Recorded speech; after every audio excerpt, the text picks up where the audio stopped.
आज हम सारा युवा वर्ग एक पैशन खोजता है, पर्पस खोजता है हर काम में।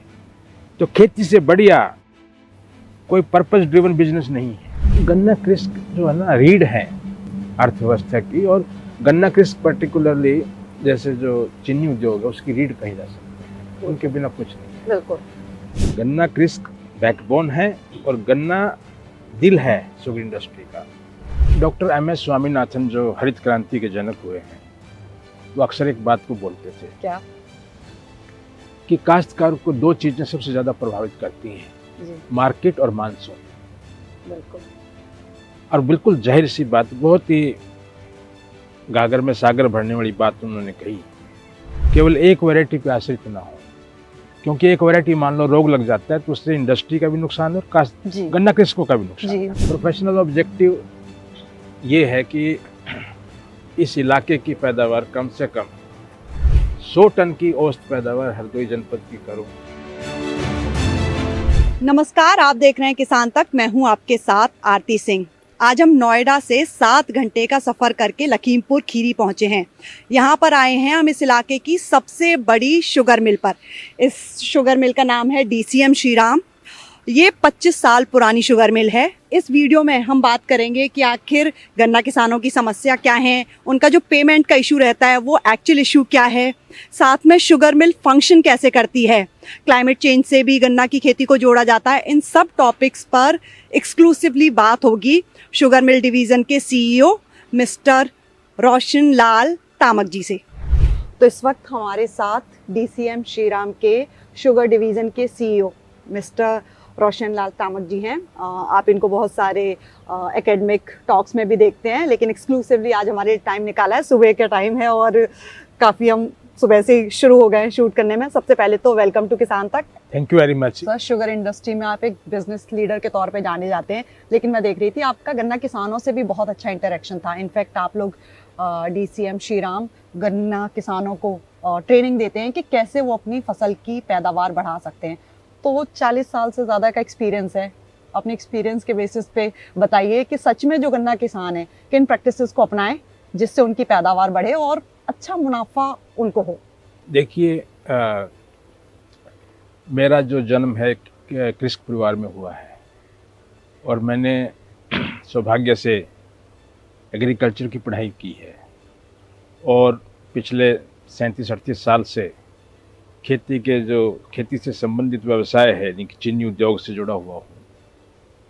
और जैसा आपने कहा कि DCM श्रीराम भी कमिटेड है कि हमारे फार्मर्स की इनकम कैसे बढ़े, उनकी प्रोडक्टिविटी कैसे बढ़े, और उसके लिए हम सतत प्रयास कर रहे हैं। अब आते हैं आपके मुख्य बिंदु पर कि पैदावार बढ़ाने के लिए क्या करना चाहिए। ठीक है। इसकी शुरुआत होती है खेत की तैयारी से। अच्छा। तो जैसे लेजर लेवलिंग है, ठीक है, कि खेत समतल रूप से तैयार होना चाहिए। ठीक है। लेजर लेवलिंग को हम बढ़ावा काफ़ी हद तक दिया है हमने, ठीक है। और उसके लिए औजार उपलब्ध कराए हैं। उसके 2 फायदे होते हैं।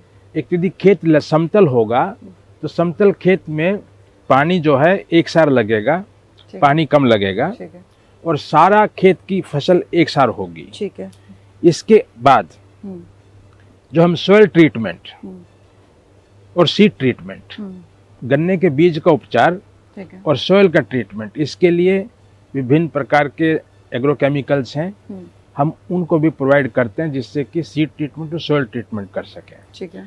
तब बात आती है बीज। जैसा बीज वैसी फसल। जी। तो बीज की क्वालिटी अच्छी हो, बीज को अच्छे स्वस्थ बीज का हम सिलेक्शन करें, ठीक है, उसको प्रॉपर ट्रीटमेंट करें, ठीक है, उसके बाद फिर हम उसकी बुआई करें। ठीक है। तब आती है बात बुआई की। ठीक है। बुआई में जैसे ट्रेंच प्लांटिंग मेथड है।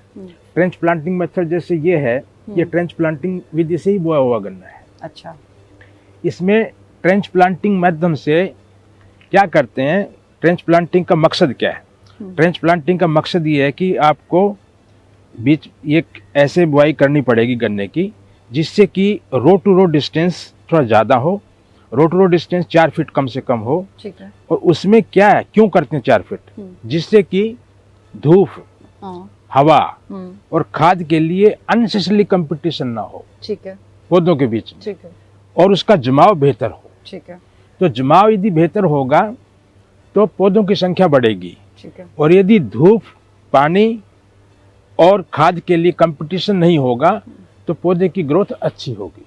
तो उससे क्या होगा, पौधे की बढ़वार अच्छी होगी, पौधे की मोटाई अच्छी होगी, जी, और पौधों की संख्या ज़्यादा होगी, अच्छा, तो जिससे कि पैदावार निश्चित रूप से 10 से 15% बढ़ जाएगी।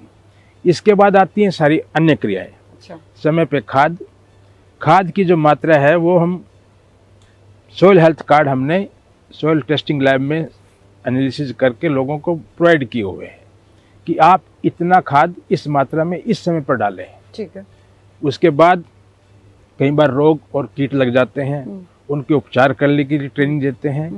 फिर जैसे मिट्टी चढ़ाने की प्रक्रिया है जिससे गन्ना गिरे ना, तो मिट्टी चढ़ाने की प्रक्रिया भी हम इस पे जोर देते हैं जिससे कि मिट्टी चढ़ाए और गन्ने का हम सीधा खड़ा रहे, अदरवाइज गिरने से इसकी पैदावार कम हो जाती है।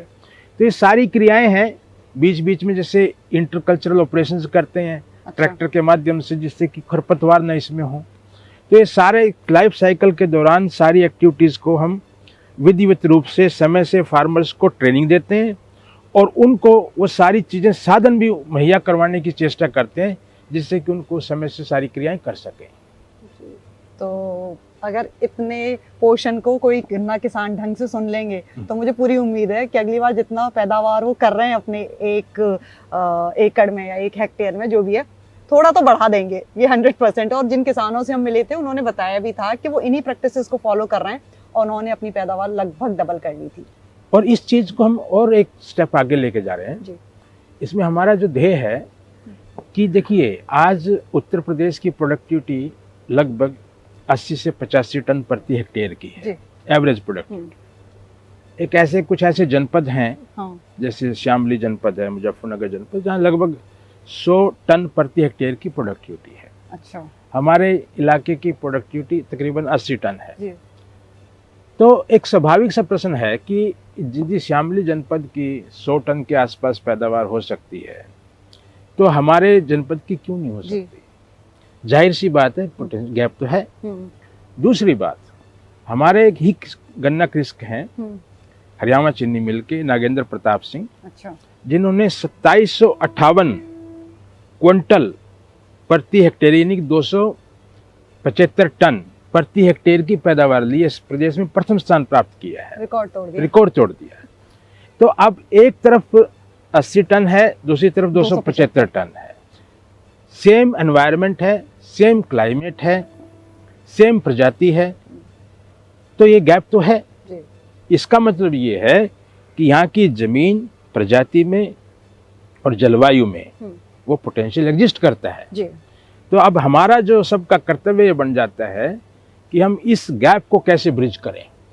तो इसके लिए हमने जो वर्चुअल डेमोन्स्ट्रेशन फार्म लगाए हैं, अच्छा, जिससे कि फार्मर्स को खेत पे हम इकट्ठा करके उनको बता सके, वही फार्मर बताएं कि उन्होंने क्या किया अपने लिए, उनकी जो सक्सेस स्टोरीज हैं हम उसको पब्लिश किया है जिससे सारे लोगों को जागृत हो सकें कि ये इन्होंने ये कृषि क्रियाएं करके अपनी खेती की पैदावार, गन्ने की पैदावार इतनी बढ़ाई है, तो आप क्यों नहीं बढ़ा सकते। और मेरा ख्याल से आर्थिक सशक्तिकरण के लिए इससे बढ़िया क्या हो सकता है। बिल्कुल। और सबसे बड़ी बात, डीसीएम श्री राम लिमिटेड की यहाँ 4 चीनी मिलें हैं और हमने लगातार अपनी कैपेसिटी बढ़ाने में निवेश किया है, जिससे कि गन्ने के जो मार्केटिंग के लिए, गन्ने की खरीद के संबंधित काश्तकारों को, गन्ना कृषकों को कोई दिक्कत ना हो, उसके लिए हमने लगातार अपनी कैपेसिटीज में एनहांसमेंट किया है और जिससे कि गन्ने के प्रति लोगों का रुझान भी बढ़ा है और एक उसके साथ अच्छे उत्साह के साथ लोग गन्ने की खेती कर रहे हैं। ओके। किसानों से इतना मिलते हैं, इतना इंटरेक्ट करते हैं, 40 साल से लगभग आप उनके बीच में जा रहे हैं और इंडिया ही नहीं, आप तो बाहर भी किसानों से और एग्रीकल्चर सेक्टर के लोगों से मिले हैं। सिर्फ गन्ना किसानों की बात नहीं करूँगी, ओवरऑल आपको क्या लगता है अपने एक्सपीरियंस के बेस पे कि कहाँ हैं किसान जो पिछड़ जाते हैं या क्या प्रॉब्लम है उनकी जो वो पीछे रह जाते हैं? डॉक्टर MS स्वामीनाथन जो हरित क्रांति के जनक हुए हैं, वो अक्सर एक बात को बोलते थे, क्या, कि काश्तकार को 2 चीजें सबसे ज्यादा प्रभावित करती हैं, मार्केट और मानसून। बिल्कुल। और बिल्कुल जाहिर सी बात, बहुत ही गागर में सागर भरने वाली बात उन्होंने कही। मार्केट के लिए गन्ना, जो हालांकि आप कह रहे हैं कि दूसरे सेक्टर की बात करें, बट एक बुनियादी बात है। सबसे पहले हमें मार्केट डेवलप करनी पड़ेगी। गन्ने के प्रति गन्ने के प्रति रुझान क्यों है? क्योंकि मार्केट सुनिश्चित है। तो मार्केटिंग सुनिश्चित करने के लिए हमें एक इकोसिस्टम बनाना पड़ेगा, जिससे कि जो काश्तकार हैं, जो कृषक हैं, उनको अपनी फसल बेचने में किसी प्रकार की दुविधा ना हो, दिक्कत ना हो। ये बुनियादी बात है। ठीक है। इसके लिए दो पाथवेज हैं, बायो एनर्जी और फूड प्रोसेसिंग। एक तो बायो एनर्जी सेक्टर है, जिसमें चाहे जैसे एथेनॉल का उदाहरण लें, हम दूसरे बायो एनर्जी जैसे बायोमास का आजकल काफ़ी रुझान है, बायोमास पर आधारित काफ़ी सारे उद्योग डेवलप कर रहे हैं। गवर्नमेंट की भी बहुत अच्छी अच्छी स्कीम्स हैं। तो एक तो बायो एनर्जी का पाथवे है कि हम किसान जो है हमारा ऊर्जादाता कैसे बने, एक तो चीज़ ये। दूसरी फूड प्रोसेसिंग। भारतवर्ष में फूड प्रोसेसिंग अभी काफ़ी कम मात्रा में है अन्य देशों के मुकाबले। इस पे भी गवर्नमेंट का फोकस है, कॉर्पोरेट सेक्टर का भी फोकस है। इसको गति देने की ज़रूरत है, जिससे कि काश्तकार लोग हैं, कृषक लोग हैं, उनको अपनी फसल वो उनको बेच दें जहाँ पर फूड प्रोसेसिंग की फैसिलिटीज़ है। तो ये दो पाथवे ऐसे हैं जिससे कृषि की तरक्की हो सकती है। दूसरी बात मानसून की। मानसून से मेरा मतलब है, जल तो जीवन का आधार है जी। और जो साफ जल है उसका तकरीबन 80% खेती में इस्तेमाल होता है भारतवर्ष में। भारतवर्ष कृषि प्रधान देश है। तो पानी का बचाव कैसे करें जी। और पानी का बचाव करने के लिए भी हर स्टेज पे करना पड़ेगा, मतलब जल संचयन और जल संरक्षण। जी, ये सवाल मैं आपसे पूछने वाली थी कि गन्ना तो होता है ना, पानी को कंज्यूम करने वाली फसल है, तो क्लाइमेट चेंज से भी जुड़ा है, इसमें सॉइल के लिए भी बात उठती है कि गन्ना जहाँ पैदा होता है वहाँ की सॉइल की भी हेल्थ कैसे रखी जाए। तो दोनों पॉइंट का आप आंसर कर दीजिए अब। तो उसमें ये है कि जैसे जल का संचयन कैसे करें और जल का हम संरक्षण कैसे करें, दोनों बातों पर अपने को जोर देने की जरूरत है। जैसे हमने अपने कैचमेंट एरिया में लगभग 108 वाटर पॉन्ड्स डेवलप की है, जिससे कि रेन वाटर को हम हार्वेस्ट कर सकें। इसके अलावा जैसे कई सारी क्रियाएं होती हैं, ठीक है, जैसे ट्रेस मल्चिंग, जो पत्ती होती है इसकी, जैसे ये पत्ती है, इसके लिए हम क्या करते हैं, इस पत्ती से ये पत्ती जो नीचे गिर जाती है, इसको ट्रेस श्रेड करते हैं। जैसे ट्रेस श्रेडर है उधर, अच्छा, तो ट्रेस श्रेडिंग करके उसको मल्च करते हैं, जमीन पे बिछाते हैं। ठीक है। उसका क्या असर होता है, जो ट्रेस मल्चिंग हो जाती है, तो ट्रेस मल्चिंग से उसमें मिट्टी में पानी सोखने की क्षमता बढ़ जाती है। अच्छा। और दूसरी बात, जो ऑर्गेनिक कार्बन है जी, ऑर्गेनिक कार्बन की लगातार हमारी जमीन में कमी हो रही है। तो ऑर्गेनिक कार्बन मुख्य आधार है मिट्टी की उपजाऊ क्षमता का। तो उसको बढ़ावा देने के लिए हम दो काम कर रहे हैं। एक तो जो पत्ती है इसको श्रेड करके और मल्च करके जमीन पे बिछा रहे हैं, ठीक है। और दूसरी बात, जो कंपोस्ट है, जो हमारा वेस्ट है, ठीक है, जैसे हमारी यहाँ से मैली भी निकलती है, ठीक है, इससे चीनी मिल की जो मैन्युफैक्चरिंग प्रोसेस है, और प्लस काऊ डंग है, हमारा म्यूनिसिपल वेस्ट है, कूड़ा करकट कचरा है, उसको हम सड़ा करके कंपोस्ट के रूप में तैयार कर रहे हैं। और हमने तकरीबन अपने एरिया में 20,000 कंपोस्ट पिट तैयार किए हैं, जिससे कि काश्तकार खाद के रूप में उसका इस्तेमाल कर सके। बिल्कुल। तो ये, और उससे कंपोस्ट यदि डालेंगे तो उसमें पानी का भी सोखने की क्षमता बढ़ेगी, तो पानी भी कम लगेगा। तो ट्रेस श्रेडिंग, ठीक है, and mulching, composting, alternate flow system और ड्रिप इरिगेशन। ड्रिप इरिगेशन के लिए भी हमने दो बहुत जो बड़ी कंपनीज हैं उनके साथ एक करार किया है कि हमारे इलाके में ड्रिप इरिगेशन को बढ़ावा दें। शुरुआत है, अभी उस स्केल पे तो नहीं पहुंची है, पर ड्रिप इरिगेशन और फर्टिगेशन को भी हम बढ़ावा दे रहे हैं, जिससे कि न केवल पानी की बचत हो, पर खाद की भी बचत हो और पैदावार में भी बढ़ोतरी हो। जी बिल्कुल ठीक कहा आपने, क्योंकि समस्या है लेकिन अगर उसके निदान पे बात करी जाएगी जी। तो ये दोनों समस्या रहेंगी ही नहीं, कि पानी की जो प्रॉब्लम है या सॉइल हेल्थ की भी जो प्रॉब्लम है। और आप काफी सारे इनिशिएटिव्स ले भी रहे हैं इन दोनों प्रॉब्लम्स को एड्रेस करने के लिए, ताकि प्रोडक्शन भी बढ़ा रहे और हमारा एनवायरनमेंट भी सुरक्षित हाँ सही से रहे, कंजर्व करें। Conservation and development have to go together. Yes.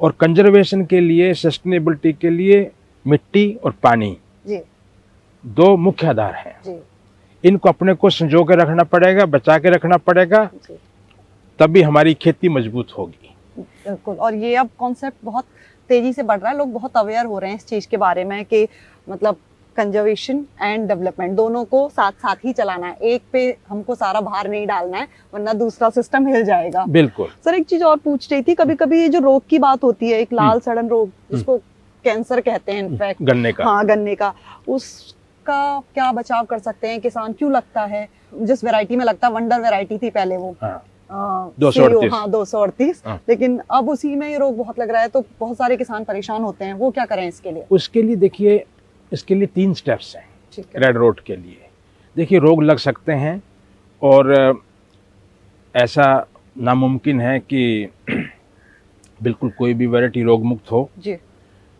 परंतु हमें यदि कोई अच्छी चीज़ है उसको संभाल के रखना पड़ेगा। ठीक है। और उसके 3 मेन स्टेप्स हैं जो अपने को लेने चाहिए। प्रिवेंशन, ठीक है। क्यूरेशन ठीक है। एंड रिजुविनेशन, यानी कि हम बचाव कैसे कर सकते हैं। जैसे मैंने सीड ट्रीटमेंट की बात करी, ठीक है। तो सीड ट्रीटमेंट से हम, seed selection and seed treatment से हम काफ़ी हद तक उसका बचाव कर सकते हैं। वो मैं तकनीकी डिटेल्स में नहीं जाऊंगा कि क्या ठीक कर है। सकते हैं। जैसे बैगल, कई सारी हेक्सा स्टॉप का स्प्रे है, अच्छा। तो वो एक डिटेल्स का मैटर है, बट बेसिकली सीड ट्रीटमेंट और सीड सिलेक्शन पे फोकस होना चाहिए। हेल्दी सीड का चयन करें। ठीक है। दूसरी बात, मान लो फिर भी बीमारी आ जाती है, ठीक है। तो बीमारी आ जाती है तो उसकी रोगिंग करें, जिससे कि दूसरा उसका इन्फेक्शन जो है ना ज़्यादा फैले ना, ठीक है। उसको हम निकाल करके उसको नष्ट करें। ठीक है। तीसरी बात, जिस खेत में मान लो कीटाणु हो गए वहाँ पर, तो उसमें क्रॉप रोटेशन कैसे करें। क्रॉप रोटेशन कर दे, गन्ने की जगह दूसरी फसल बो दें, अच्छा। जिससे कि उसमें मिट्टी में वो कीटाणु नष्ट हो जाए और हमारा क्रॉप रोटेशन हो जाए। जी। और चौथी बात कि जो अगेन इसकी सीड नर्सरी तैयार करें, और हेल्दी सीड होगा तो निश्चित तौर पे अगली फसल भी हमारी हेल्दी होगी। उसके लिए एक सीड नर्सरी का बाकायदा प्रोग्राम चलना चाहिए, जिससे कि हेल्दी सीड काश्तकार अपने लिए यूज़ कर सकें। और चौथा ये है। और पांचवी बात ये है कि हमारे वैज्ञानिकों को जो ये वैरायटी टेस्टिंग करते हैं, उस वैरायटी टेस्टिंग ऑफ कोर्स एक क्राइटेरिया होता है। अच्छा। तो ऑब्वियसली ये साइंटिस्ट लोगों का ही वो है, डोमेन है, कि कैसे हम अपनी वैरायटीज़ को विकसित करें जिससे कि उसमें रेसिस्टेंस लेवल ज़्यादा डेवलप हो, ओके। जिससे कि कम से कम रोग लग सके। 4-5 चीज़ें कर सकते हैं। 238 के अलावा और अच्छी वैरायटी कौन सी है? हाँ, बहुत अच्छी सारी, काफ़ी सारी पाइपलाइन है। अच्छा। जैसे 14-201 वैरायटी है, अच्छा। 118 एक वैरायटी है, जी। 15-030 एक तीसरी वैरायटी है। अच्छा। तो इस पे इंडस्ट्री और रिसर्च जी। और गन्ना विभाग, तीनों लोग आपस में मिल करके गन्ना किसानों को इन वैरायटीज़ की जानकारी दे रहे हैं, जिससे कि गन्ना किसान इन अच्छी वैरायटीज़ को अडॉप्ट करके अपना एरिया बढ़ाएं, जिससे कि एक संतुलित हमारी वैरायटल बैलेंस भी एक स्थापित हो, केवल एक वैरायटी पे आश्रित ना हो। क्योंकि एक वैरायटी मान लो रोग लग जाता है तो उससे इंडस्ट्री का भी नुकसान और गन्ना कृषकों का भी नुकसान। जी। तो सर गन्ना की खेती तो बड़ी ट्रेडिशनल रही है, 100 साल से पुराना इतिहास है, लेकिन फ्यूचर क्या है गन्ना की खेती का? आज जो चुनौती है वो चुनौती ये है कि हम युवाओं को कैसे खेती में आकर्षित करें, और उसके जो 3-4 ऐसे स्टेप्स हैं जो लिए जाने चाहिए जिससे कि युवा आकर्षित रहें खेती में। नंबर 1 बात, उसमें क्लियर कट एक सॉल्यूशन है कि मशीनीकरण। जी। मशीनीकरण को बढ़ावा दें, जिससे कि ईज ऑफ डूइंग एग्रीकल्चर, जी। खेती को आसान कैसे बनाएं, जी। क्योंकि टेम्परेचर भी राइज कर रहे हैं, जी। और जहाँ मशीन काम कर सकती है वहाँ मनुष्य काम क्यों करें। तो मशीनीकरण, जैसे हमने दूसरे देशों में भी देखा कि मशीनीकरण काफ़ी हद तक हो गया है। तो आज एग्टेक के रूप में, टेक्नोलॉजी के रूप में हमारे सामने कई सारे विकल्प हैं जिससे हम टेक्नोलॉजी को भी खेती में एम्बेड कर सकते हैं। तो यदि मैं इसको आप समराइज्ड मैनर में बोलूं तो 3-4 चीज़ें ऐसी कर सकते हैं जिससे कि हम युवाओं को आकर्षित कर सकते हैं। नंबर 1, मशीनीकरण को बढ़ावा दें। दूसरा, जो मॉडर्न टेक्नोलॉजी है, पर्टिकुलरली एग्री टेक्नोलॉजी जो एग्टेक है, उसको हम खेती में शामिल कैसे करें, प्रिसीजन फार्मिंग को कैसे बढ़ावा दें। और तीसरी बात ही है कि खेती जो है, जो आज हम सारा युवा वर्ग एक पैशन खोजता है, पर्पस खोजता है हर काम में, तो खेती से बढ़िया कोई पर्पस ड्रिवन बिजनेस नहीं है क्योंकि आप ह्यूमैनिटी की, फार्मिंग कम्युनिटी की भी सेवा कर रहे हैं जी। और एक पर्पस के साथ भी अलाइन करने की ज़रूरत है। और हमें अपने कॉलेजेस के सिलेबस में भी एग्रीकल्चर को सारे स्टूडेंट्स को कायदे से हमें कवर करना चाहिए कि खेती एक बहुत ही अच्छा व्यवसाय है और खेती को प्रॉफिटेबल भी टेक्नोलॉजी की मदद से और बेहतर टेक्नोलॉजीज़ की मदद से खेती को लाभप्रद बनाया जा सकता है। और ऐसे कई सारी सक्सेस स्टोरी हमारे सामने है। यदि हम सारी चीज़ों पर काम करेंगे तो निश्चित तौर पर युवा आकर्षित होंगे। इसको दूसरे तरीके से बोलें, पीपल, प्लेनेट, प्रॉफिट, ये तीनों चीज़ों को एग्रीकल्चर सर्व करती है अच्छे से। सच का है। तो बस ज़रूरत इस बात की है कि मशीनीकरण को और एग्टेक को बढ़ावा दें जिससे कि युवा इसमें आकर्षित हो सकें और खेती को हम ईज ऑफ डूइंग एग्रीकल्चर पे हमारा फोकस होना चाहिए। ओके। सर, 120 साल पुरानी शुगर इंडस्ट्री है, आप खुद 40 साल से इस इंडस्ट्री को देख रहे हैं, और क्या कहना चाहेंगे, शुगर मिल का फ्यूचर क्या है, क्या आप आने वाले टाइम में देखते हैं, क्या चैलेंजेस आ सकते हैं? ओवरऑल एक शुगर मिल इंडस्ट्री को आपसे समझना चाहेंगे और साथ में डीसीएम श्रीराम के बारे में भी जानना चाहेंगे। ये एक one of the biggest plant है इस एरिया का, और ऐसे एक नहीं 4 प्लांट चल रहे हैं जिनको आप एक बड़े मतलब हब के रूप में यहाँ स्टैब्लिश किए हुए हैं। डीसीएम श्रीराम लिमिटेड ने 1996 में अपना इस क्षेत्र में पहला प्लांट स्थापित किया था। ठीक है। जिसकी की कैपेसिटी 3500 टीसीडी की थी उस टाइम पे, और हमने 22 लाख कुंटल गन्ने की क्रशिंग की थी। अच्छा। उसके बाद हमने 2 प्लांट नए और लगाए, एक प्लांट का एक्विजिशन किया, तो अब हमारी 4 फैक्ट्रीज हैं और हमारी क्रशिंग कैपेसिटी 41,000 टीसीडी की है। पिछले साल हमने तकरीबन 6.5 करोड़ कुंटल गन्ने की पेराई की है। अच्छा। और इस इंडस्ट्री की खास बात यह है, इसके अलावा गन्ने की पेराई के अलावा एथेनॉल की हमने इस बीच में प्लांट लगाए हैं। तकरीबन 18 करोड़ लीटर एनुअल की हमारी उत्पादन क्षमता है एथेनॉल की। अच्छा। और हमारे पावर प्लांट भी यहाँ स्थापित हैं जिससे 160 मेगावाट हम पावर प्रोड्यूस करते हैं, जिसमें कुछ कंज्यूम करते हैं, कुछ हम यूपीपीसीएल को एक्सपोर्ट करते हैं। इसके अलावा अन्य प्लांट्स भी स्थापित किए जा रहे हैं। तो जहाँ तक इस इंडस्ट्री का सवाल है, इस इंडस्ट्री की खास बात यह है कि काश्तकारों के साथ एक तो सीधा संबंध है, 365 डेज का इंगेजमेंट है, और बीच में कोई इंटरमीडिएशन नहीं है। तो सारा पेमेंट काश्तकारों को सीधा उनके खाते में जाता है, और आज से नहीं जाता है, तकरीबन पिछले 21-22 साल से जाता है। तो ये एक अच्छी बात है। और दूसरा, उनके गन्ना विकास में, पैदावार बढ़ाने में लगातार उनका साथ देते हैं, और यहीं पर सब लोग आपसे मिलजुल के काम करते हैं। जहाँ तक इस इंडस्ट्री का भविष्य क्या है, देखिए, पिछले तकरीबन 20-25 साल में काफ़ी चेंजेस हुए हैं इंडस्ट्री में। पहले इंडस्ट्री केवल शुगर बनाती थी जी। उसके बाद पावर बनाने लगी कोजनरेशन के रूप में जी। उसके बाद फिर एथेनॉल अब बनाने लगे। पिछले 5-7 साल से काफ़ी एथेनॉल में रुझान हुआ है। तो एक sugar complexes bio energy hub के रूप में स्थापित हुए हैं, और स्लोली मुझे ऐसा लगता है कि जो गन्ने के अलावा दूसरी फसलें जो इलाके में होती हैं, उनकी फूड प्रोसेसिंग का भी समय आएगा और उसकी फूड प्रोसेसिंग की भी फैसिलिटी स्थापित होंगी। अच्छा। तो sugar industries can be converted into, have been converted into bio energy hubs, and later on my guess is that certainly sugar industries will become the food processing hubs। तो जिससे कि इलाके की सारी जो भी खेती होती है, उस सारी खेती को प्रोसेसिंग करने का एक सेंटर बनेंगे, जिससे कि इलाके की भी तरक्की होगी, खेती की भी तरक्की होगी और उद्योग की भी तरक्की होगी जी। क्योंकि एकदम गाँव के बीच में एक बहुत बड़ा इंडस्ट्रियल सेटअप है, और इलाके की सर्वांगीण विकास के लिए, खासतौर पर ग्रामीण क्षेत्रों के सर्वांगीण विकास के लिए शुगर इंडस्ट्री एक बहुत बड़ा कैटलिस्ट है, ये प्रूवन फैक्ट है। सारी इकोसिस्टम को प्रभावित करता है, सारी इकोनॉमिक्स को प्रभावित करता है और एक बहुत अच्छा मॉडल है शुगर इंडस्ट्री। सर 10-15 साल तो आप इस एरिया में रहे हैं, फिर गुड़गांव मूव कर गए, एग्रीकल्चर बैकग्राउंड से हैं, क्या मिस करते हैं, इस एरिया में रहना या गुड़गांव पसंद है? ऑब्वियसली ये जो इलाका है, इस इलाके में जो ग्रीनरी है, शुद्ध वायु है, लोगों से मिलना जुलना है और खेतों में उन लोगों को काम करते वक्त उनसे इंटरेक्शन करना है, इसका एक अपना अनुभव, एक आनंद है जी। फैक्ट्री में लोग काम करते हैं, उनसे साथ संवाद स्थापित करना उनको, तो ये एक अलग अनुभव है। परंतु समय के साथ साथ सभी चीज़ों की ज़रूरत होती है, तो दिल्ली में गुड़गांव में ही रहना पड़ता है जी। तो दोनों के अपने अपने ज़रूरत है, व्यवसाय की ज़रूरत है जी।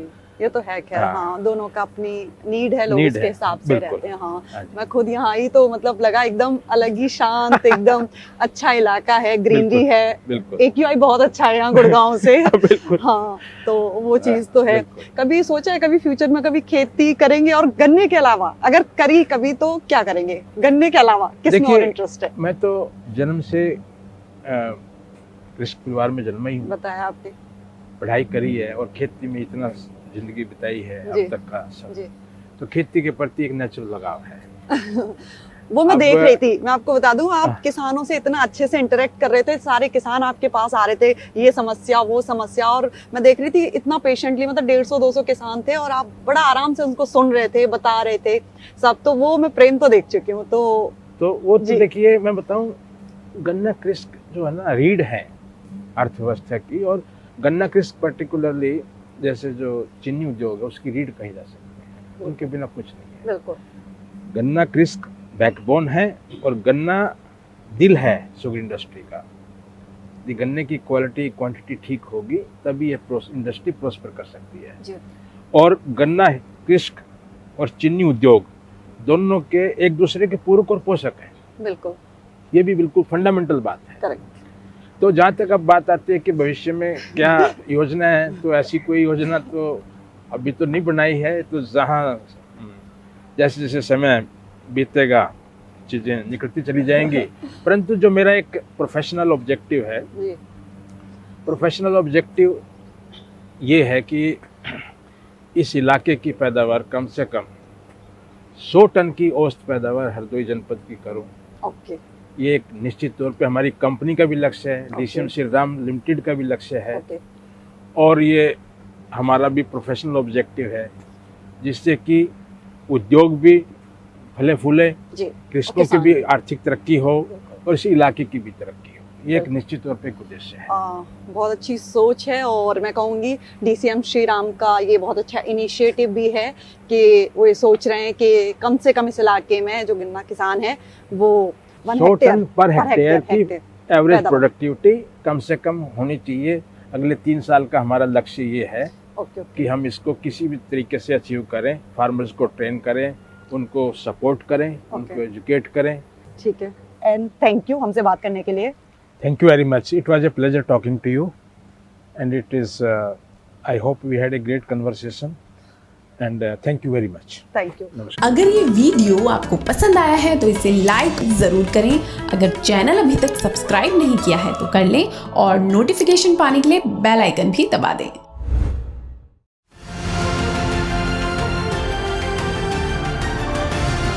किसान तक खाना है तो उगाना है, किसान तक खाना है तो उगाना है, किसान तक खाना है तो उगाना है, किसान तक खाना है तो उगाना है, किसान तक खाना है तो उगाना है, किसान तक खाना है तो उगाना है।